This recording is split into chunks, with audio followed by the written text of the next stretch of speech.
ಇನ್ನು ನಿವೃತ್ತ ನ್ಯಾಯಮೂರ್ತಿಯಾದಂಥ ಸಂತೋಷ್ ಹೆಗಡೆ ಅವರು ಇವತ್ತು ದಿಢೀರಂತ ಕಾರ್ಯಕ್ರಮದಲ್ಲಿ ಒಂದರಲ್ಲಿ ಅಸ್ವಸ್ಥರಾಗಿದ್ದರು.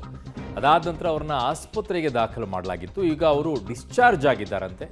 ಸೊ ನಾನು ಆರಾಮಾಗಿದ್ದೇನೆ, ಯಾವುದೇ ತೊಂದರೆ ಇಲ್ಲ ಅನ್ನುವಂಥದ್ದನ್ನು ಹೇಳಿದ್ದಾರೆ. ಮಣಿಪಾಲ ಆಸ್ಪತ್ರೆಯಿಂದ ಈಗ ಡಿಸ್ಚಾರ್ಜ್ ಆಗಿ ವಾಪಸ್ ಅವರ ಮನೆಗೆ ತೆರಳುತ್ತಾ ಇದ್ದಾರೆ.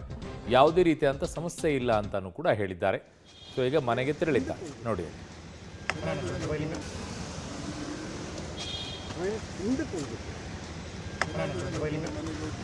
ಆರಾಮ ಸರ್, ಹುಷಾರಾಗಿದ್ದೀರಾ?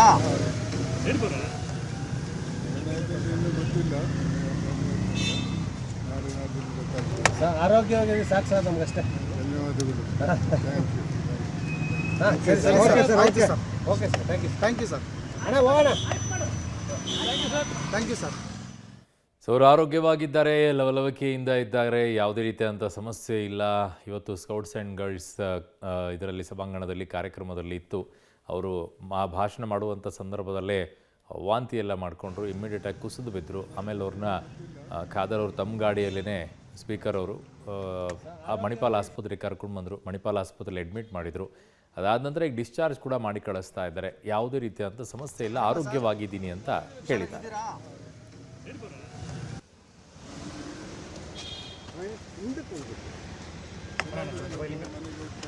ಆರಾಮ sir, ಹುಷಾರಾಗಿದ್ದೀರಾ?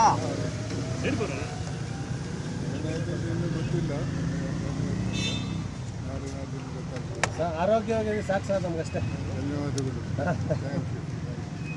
Okay sir, okay sir, thank you sir. ಅಣ್ಣ ಹೋಗೋಣ.